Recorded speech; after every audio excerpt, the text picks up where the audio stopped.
Greetings, and welcome to our course on building a tycoon business sim in Unity3D.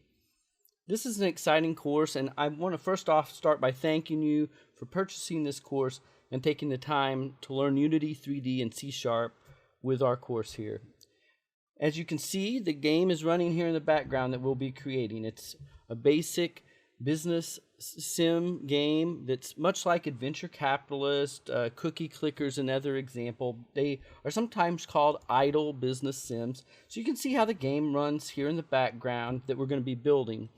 But we're going to start from scratch. So even if you're a brand new beginner, we're going to start at the very beginning.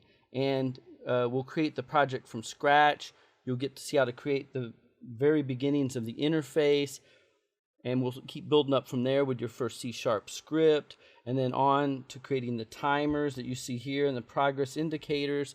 And finally, once we get through all the basic features, we'll go through and we'll really look at game development and design patterns that will be useful to allow you to build much more complex applications than this application really is.